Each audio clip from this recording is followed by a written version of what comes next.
Alright, making a economics video, on the Inmendham channel. Just because I haven't done it in a while, and it'll be a good change of pace, and I've been meaning to do it, and the subject of Logerdome this month is the economics.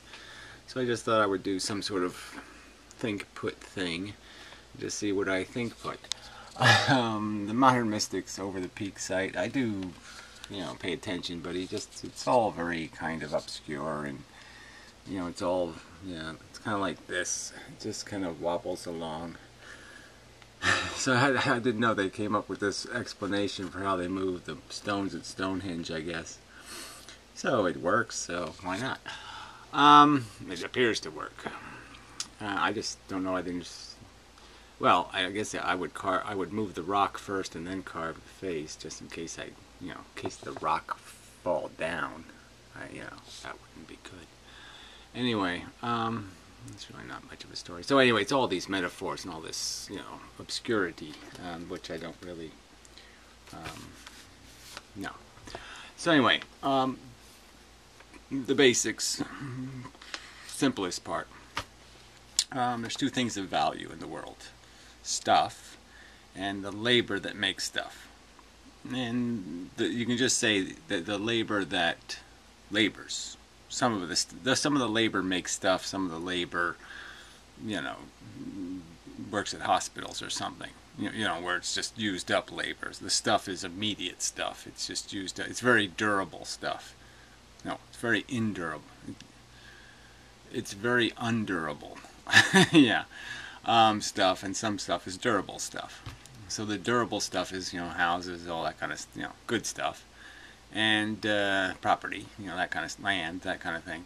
And the crappy stuff is, the rest of the stuff is kind of degrades, but you can own Twinkies for 10 years and it'll be okay. And the rest is labor. And what basically the economy runs on is trading stuff. And when people when they don't have the goods, when they don't have the money to trade, they trade with a promise to some, future, like I will work tomorrow if you give me my donut today. I'll work for it in the future and pay for it in the future. And so they do this. They tend to get ahead of themselves. They're living in the world they're financing tomorrow.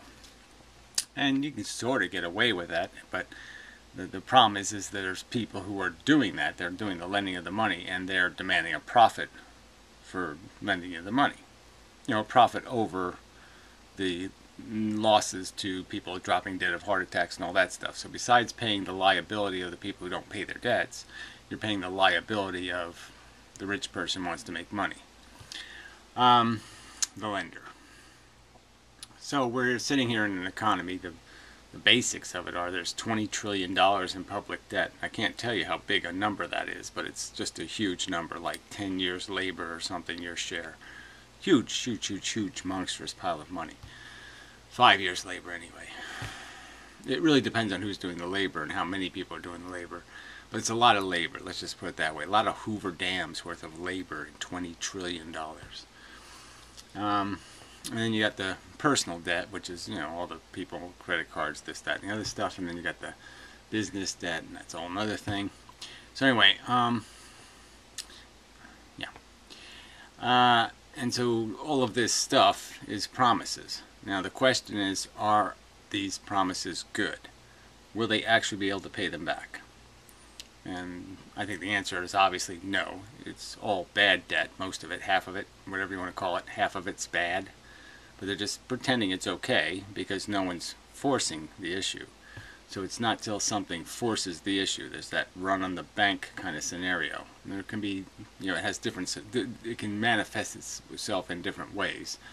Like a run on like the stock market, you could have a crash and there'd be a run on margins, the debt. And people would have to start selling assets and, all kinds of, forcing other people to pay debts they owe. So they have to force some bankruptcies for people to resolve or get their money. And it's just they've kind of avoided forcing any bankruptcies because bankruptcies are bad for everybody. So everybody just wants to avoid making anybody go bankrupt because bankrupt means somebody's not going to get paid. So they're just pretending that everything's okay and just keeping everything afloat, even though everything's insolvent, including the United States government. So that's the basic lay of the land. And now the question is how we fix it, or how's it gonna play out? I guess you can't fix it, because I guess the argument would be made is that this happened in 1929, right? The rich got really rich. They didn't need the workers anymore, you know, and basically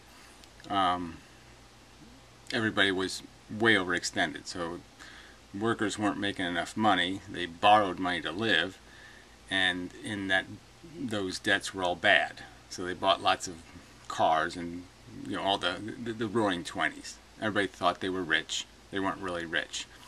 And everybody thought they were rich because they had money in the stock market, and the stock market was going up. And so when the stock market crashed, everybody went, hey, I'm poor. And so nobody could pay taxes, nobody could do anything. So then, you know, nobody could invest in anything, nobody could do anything. So it was just a spiral where the unemployment created less consumption, the less consumption created unemployment, you know, so everything just fed into the spiral down. And what was really happening in the spiral down, you could say, like in the big picture, was that all the bad debt was being resolved. So the crash was basically just forcing the bankruptcies. And so then when you bankrupt, then you have to rebuild. You have to start over again.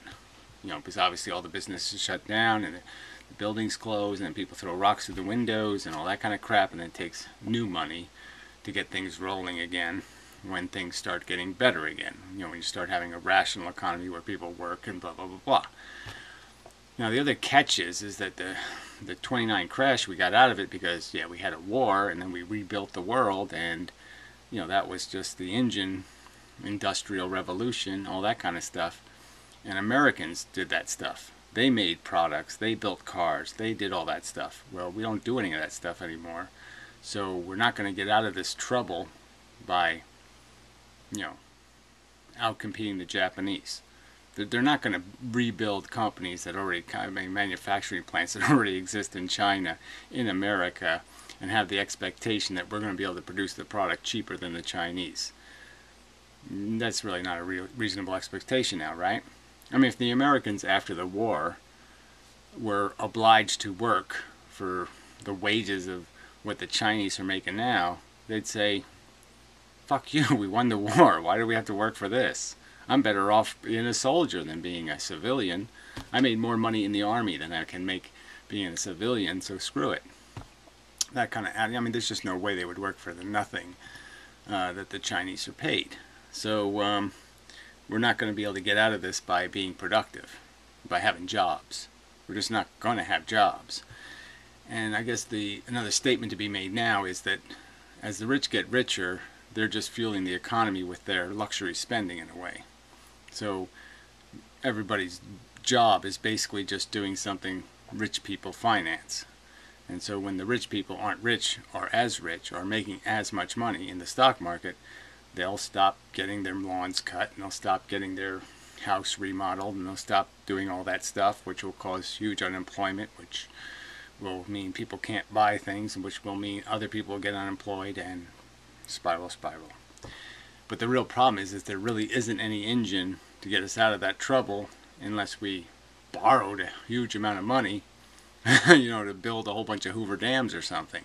So the government would have to finance it. And part of the problem now is the government's already bankrupt. At least in 1929, the government, the federal government, didn't have monstrous debt hanging over its head. It wasn't part of the bankruptcy problem. I mean, the debt problem was private debt, personal debt.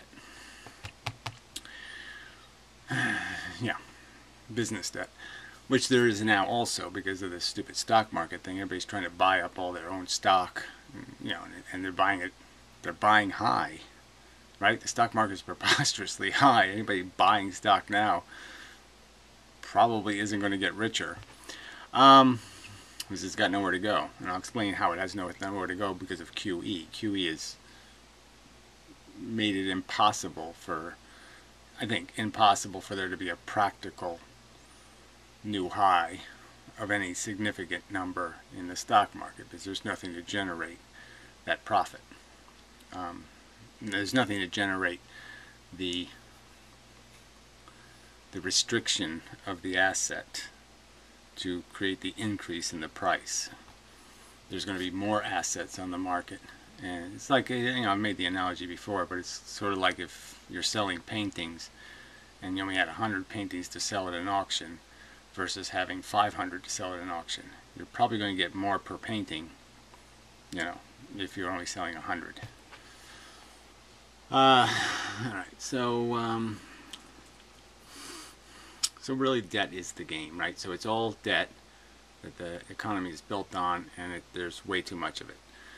And you can kind of get into the difference between cash debt, money debt, real debt, debt that requires payment in real cash, and debt that's just made up digits in a bank, which can go bankrupt, and then the government has to,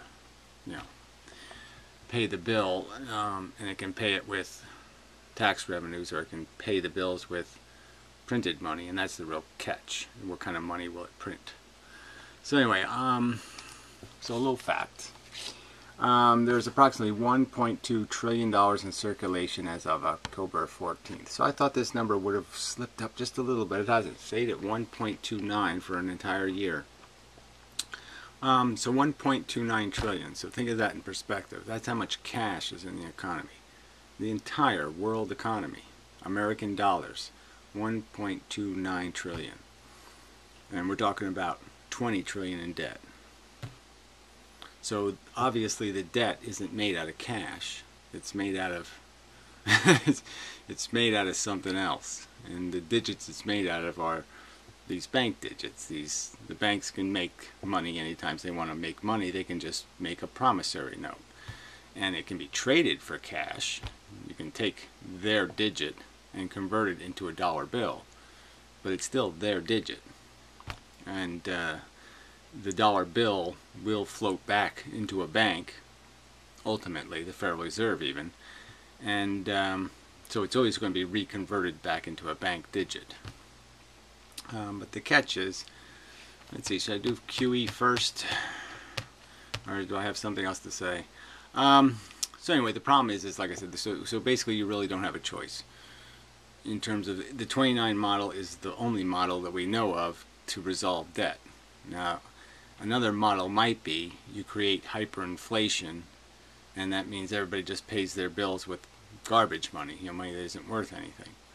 And so, you borrowed good money and you pay back the money in garbage money. So you could think if there was 10% inflation a year and you borrowed $100 on a 10-year loan, you could figure that in 10 years you're going to be paying back $10 in real dollars.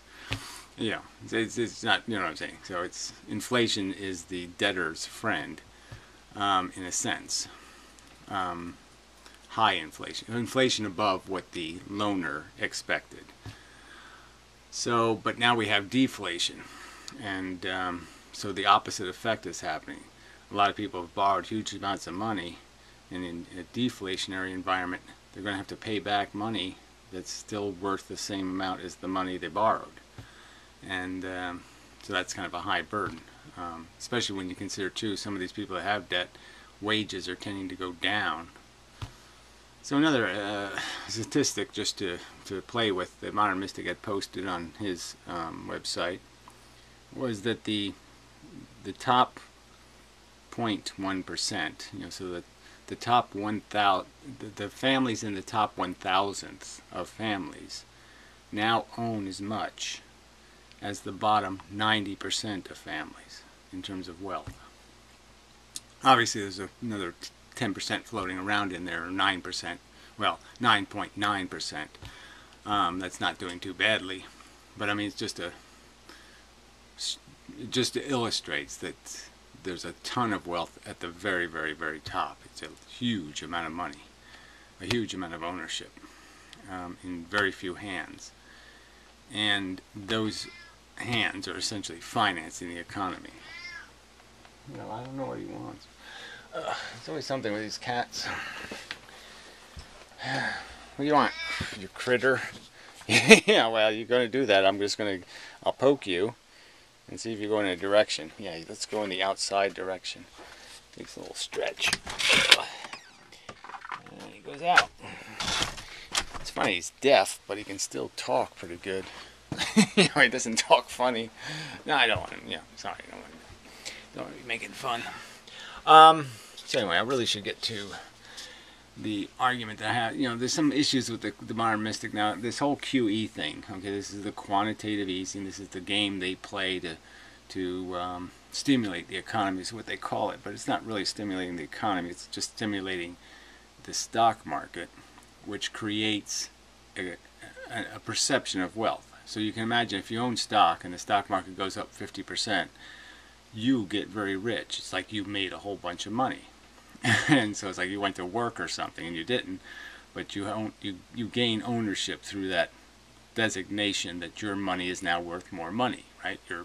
Your debt money, your paper money, your stock is now saying you're entitled to more cash, more of a percentage of the cash, the 1.29 trillion. You now own a bigger percentage of that. And so you know, anything that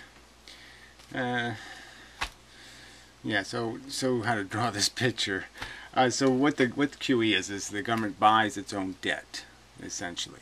And what it does is I guess I probably don't even need a picture, but it basically tells the bank to buy it with bank digits. So it's not money. So I guess that's one thing to understand, is that, okay, so here's a bank, and it can buy stuff with its bank money. So we just call that BM. So it's not cash, it's just bank money. And when it buys something, you know, the bank money goes into circulation just like real money. It can be traded for real money. So it's essentially cash because it can be traded for cash, but it's not cash. It's just a bank digit. And so what they do is they buy bonds off the market for the U.S. government. The government says, yeah, buy us a bond. And they buy it with their bank digits. And then the government, just for insurance purposes, puts in what are called the reserve accounts, which used to be required. The reserve accounts were originally created for the purpose of just maintaining the financial integrity of the banks. It was basically, that's why it's called reserve. It was the idea that you had to have a certain amount of cash in case there was a run on the bank or a certain other thing. And so the reserve accounts were set up outside of the bank. So the bank had to demonstrate solvency by having money in those accounts. And so it couldn't lend too much money. It couldn't get too extravagant because it had to have a percentage of its total assets in the reserve account. So now that idea is gone. And you know, it's the fractional reserve banking thing, which I don't want to get into, but fractional reserve banking is just sensible banking, but obviously it has to be sensible in the sense that you don't make bad loans. If you can make bad loans, then any kind of banking is bad. It doesn't matter whether it's fractional reserve, even if it's legitimate banking. If you make bad loans, you're not going to stay in business. And if you make loans on totally insured assets, well, then interest rates would have to be preposterously high because you have to pay for the insurance. You get it? Yeah. Maybe you do, maybe you don't. But anyway, so the reserve accounts were set up for that purpose. But now what they've done is they've put almost $5 trillion now of money, cash, in here. So that's a cover for the money that went out of the bank. So the banks paid out $5 trillion to people who owned assets in the stock market. Now that obviously made the assets in the stock market go up. So the stock market's probably gotten $5 trillion boost. Right? It went up $5 trillion because $5 trillion of bank digits went into the stock market, essentially. That's the effective result. You know, money went in, paper came out. The paper being federal bonds. Even though they're not in the stock market, they are a competitor for the assets in the stock market, so therefore it's the same difference. Buying a stock or buying a bond will both increase the value of the market by extracting a piece of paper out of the market. When you buy something and take it out of the market, that means there's less thing in the pool, which means the price of the things in the pool go up. So using sort of a metaphor that the modern mystic did, but changing it a little, if there's fish in the pool and the fish have a certain value, $10 each, and I start extracting fish out of the pool, then you can expect that the price of the fish that remain will start to go up, and especially if there's only a very few fish left, that price will go up. So QE has been sold as if it was going to be something for the people, like it would stimulate the economy and there'd be all kinds of loans made and all kinds of investment, and we'd all start making things here again, even though everybody knows, well, everybody should know, we're never going to do that ever again. You know, realistically, you're not going to outcompete the desperate and totally gulagged Chinese workers. You're just not going to outcompete a gulag. You're just not.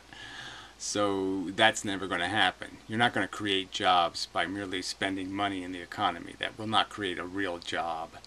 All you'll do is create rich people that, yes, they might remodel their house and they'll give you a temporary job, but it won't be something permanent, and as soon as the rich aren't rich, you won't have any job. Alright, so anyway, so that's what's basically happened. So $5 trillion has gone into the stock market, bonds have come out of the stock market, and the banks hold the bonds. Now the trick is, it's still a bond, so it's worth something, in the sense that the government has to pay off the bond. So when the bond matures, essentially the government is supposed to pay the bank the $2 trillion. Let's just say this bond is worth $2 trillion, and so it matures, and the federal government has to pay $2 trillion for the bond, because it's time to pay it off. And then when the Fed does that, when it buys it for the $2 trillion, then it will have to put it back on the market to resell it. So bonds are always recirculated. Okay, we don't just let bonds mature and then not resell them, because we need the $2 trillion we paid off the bond. So when the Fed pays off the bond, it's going to have a $2 trillion deficit in its financing, so it's going to have to put it back on the market to try to get this $2 trillion back and break even. You know, at least not have to increase taxes $2 trillion to be able to pay off the bond. Now the trick is that when this takes place, what's really going to happen is this will never happen. The Fed will not be paying okay, the bank for the bond. What will happen is the bank will take the money out of this reserve account that has $5 trillion in it. And essentially, this was borrowed money. So this is money that the federal government never officially didn't collect this money in taxes. The money in the Federal Reserve account is printed cash that has never been put in circulation, essentially. So it's essentially they printed extra cash, so 1.29 trillion. Think about 5 trillion in those reserve accounts. Now, obviously, if you do this simple math, if they put $5 trillion of extra cash into the economy, that's going to whop that number. And the idea of hyperinflation becomes really a prospect. So this is the real liability that the Fed is stuck with, is that the banks will be entitled to take this reserve money out because they put out real digits. It's real bank digits that bought the bonds. So the banks are liable for $2 trillion, well, the $5 trillion in total. The banks are liable for that $5 trillion. So they're going to have to be paid in cash. But the Fed doesn't have the cash. It only has the reserve digits. But the reserve digits weren't collected through taxation. They were just printed. So that's the liability, is that this printed money will end up getting released as part of this bond problem. Now, it'll all go okay if the Fed can resell its bonds at the same price they were before. But we see that bond rates are going way down, and they're not likely to get the same money for the bond that they're paying off. Likewise, the more important, the bigger problem is when they put that $2 trillion, $5 trillion worth of bonds on the market, the stock market, essentially, when they put it on the market, what's that going to do is the people who will be persuaded to buy those bonds, and now that the government's not buying them, see, bond rates are real low now, right? Like a 2-year bond is almost negative interest rates. They're only that way because no one's really buying them. No real person is buying them. The government's buying them. But when the government has to sell them on the real market, it's going to have to pay an interest rate. It's going to have to give somebody something in return, especially if you're a little bit worried about inflation, right? So if I'm a rich guy, I got $1 billion, let's say, and the government says, here, you want to buy one of our bonds? You get no interest. I'm going to be like, what? I get no interest? I'm not going to buy. Why would I buy that? I'm not going to buy that. That's what? I'd have to be an idiot to buy that. So yeah, that's not going to happen. I ain't buying that. So they're going to have to persuade me to buy it by offering me interest. This is what I mean by the government's not going to really get its $2 trillion because it's going to have to lose money to sell the bond. But the real problem is that when they sell it, what that it means is they're putting new paper on the market. So now they're putting fish into the bucket, right? So the fish number had gone down to 5, and all the fish are really expensive in the stock market now. But as soon as the government has to put those bonds back on the market, okay, so it puts those new fish in the market, the price of the fish is going to go way down. And that's the problem. The market will crash when the government has to put $5 trillion of fish assets back on the market again, because it really can't afford to have this printed cash liberated. So it really does have to pay for these bonds, in a sense, with money it's going to get by putting paper on the market. So it's essentially going to have to turn these back into real bonds, not fake bonds. And it's going to be doing that at the same time where it's borrowing money every year. It's issuing new bonds. So it's still running $1 trillion deficits every year. So it's going to be issuing $1 trillion worth of paper every year just to finance the yearly expenses. But it's going to be adding all this extra paper that it's held in that these reserve accounts are hiding from the market. That's essentially a good way to say it. The QE is just a way of hiding debt from the market. And once that trick can't be done anymore, then you're going to see the reality of a real problem. Yeah. It's in the sense that the market's going to have nowhere to go but down, because there's going to be a ton of fish in that bucket. The price of those fish are going to go down, and then when the rich go down, the rich will get less rich, substantially less rich, perhaps. And so when they're not making any money, they won't be paying taxes, so revenues will go down. The federal government will have to borrow more money, which means it has to put even more fish into the stock market bucket. So the price of the fish go down even more. So the rich get even poorer, so they pay even less taxes. Plus, the rich are going to be like, hey, I'm paying huge property taxes, I'm doing this, I can't afford to get that house remodeled, I can't afford the summer house anymore, I can't afford it, and then you have a spiral of selling, assets, and you have a spiral of not hiring people to do work that doesn't need to get done. And so all the non-essential work, labor, no longer has a job. They can't pay their debts. More debt goes bankrupt, and you can sort of see how it just spirals into each other, right? As people go, more people go bankrupt, then other people have to go bankrupt because they can't get the money they're owed, because they thought they were rich, but they're not really rich because the money that they thought they had was all bad debt. And so once all this bad debt starts once all the bad debt starts being realized as bad debt, once the bankruptcy run starts, the whole thing just turns into nothing. It spirals down, and it's just 1929 all over again, with the added burden of you're not going to manufacture your way out of this. You're just not. It's not the same world. You can do with a one cruise missile, what it took a division of men with tanks and guns and all kinds of crap to do in the past. So even the military engine isn't going to be able to, make this happen.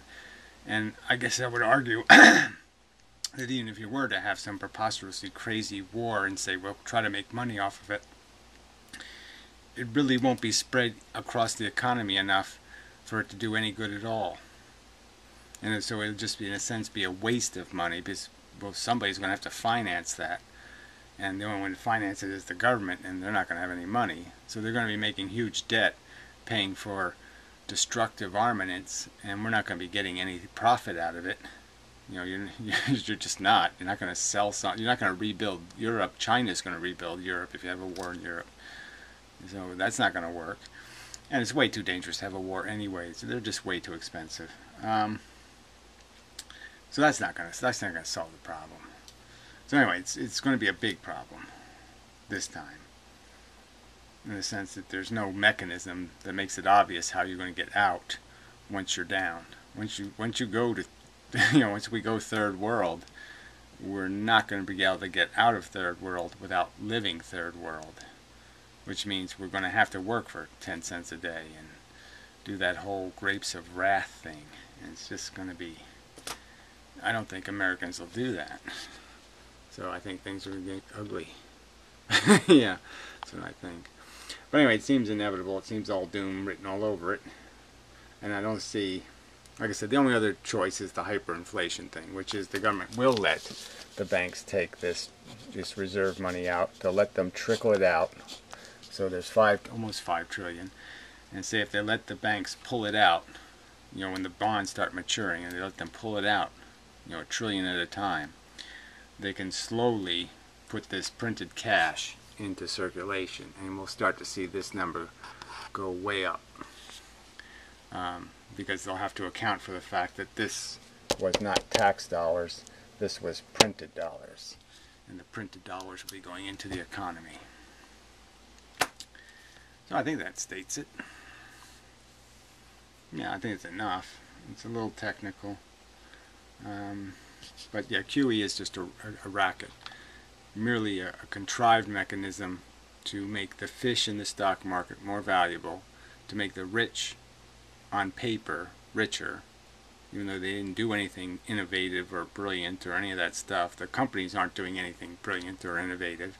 Nothing's doing anything innovative or brilliant. They're just making more money because we're pulling assets off the market to make the assets that remain more valuable. So it's just a bubble. It's a stock market bubble, and that's all it is, pure bubble. And the government blew it up to create the illusion of wealth, and it doesn't have any plan whatsoever, in my opinion, to deflate that bubble without the deflation process creating a car wreck. You just can't you can't deflate these tires without the thing going off the road. We're so the world economy is so fragile, it's just not going to be able to survive a real bankruptcy and a sustained drop in the stock market. No chance. So anyway, I think that's enough. Yeah. So comments welcome, I suppose. Maybe. So anyway, there's probably something else to say, but yeah, it's coming up with some sort of understanding that there is a real difference between this cash and the all the rest of the paper in the economy is just a claim on this cash and the stuff and the labor, right? So it's this cash, stuff, and labor, and that's all that really exists. And the labor is the real fudgy one, right? Because the labor only has value if we got a place to do the labor. If there's no place to convert my labor into asset, stuff, or money, then labor doesn't have any value. It doesn't mean anything. It's not part of the game. So then you even have less stuff that the hundreds of trillions of dollars are claiming they own this cash and stuff. And because labor's becoming less valuable, it's less part of the equation.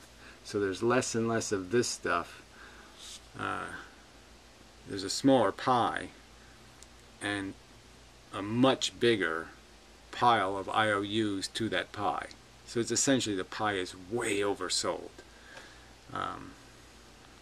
And there's no way to, if you ever have to serve up the pie, there's no way to make the pie cover all of that, all those claims. Something like that. So, until next time.